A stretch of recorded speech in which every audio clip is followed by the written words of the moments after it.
Между 80 и 90 лева се очертава стартовата цена за килограм лавандулово масло преди жътва.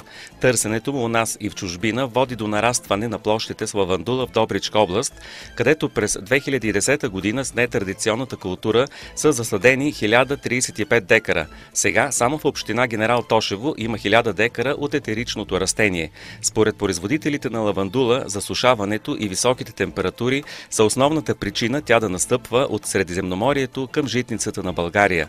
Друг фактор е търсенето на лавандулата на световните пазари. По цял свят, по принцип, най-големият потребител на лавандулово масло е Франция, но такъв голям се очертава Германия, в Щатите също, в Австралия. В принцип, Япония и тя е голям потребител.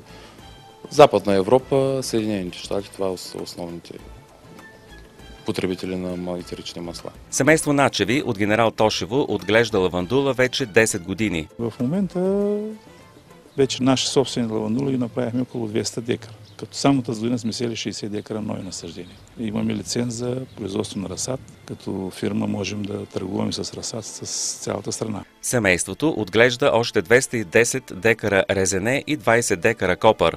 Фирмата им разполага с единствената в Добричка област дестилерия.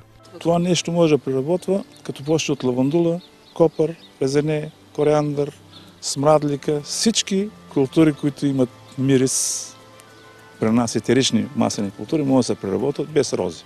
След модернизирането на дестилерията, капацитетът й се е увеличил 10 пъти и на практика в нея могат да се обработват етерично-маслените култури на цяла Добруджа, разказа Добрин Начев. Модернизирането може би над 300 000 лева ни струваше със собствени средства, банков капитал и помощ от партньори.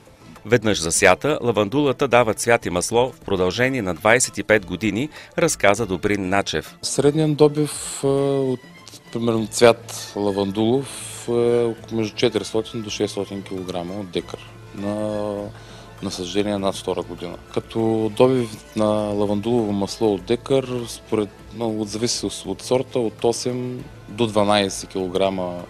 При нас е имало случаи 15 кг от декар, но в сухи и горещи години. Миналата година, примерно, беше около 4 кг от декар лавандулово масло. Трудности има и в това производство, като всяко друго, но семейство Начеви са оптимистично настроени и амбицирани да успеят. Съветвам всички, които са захванали с някакъв бизнес, не само в нашия бранш, трябва да бъдат упорити, пробивни и дето се казва по-нашему, да не се оставят магарите в кълта.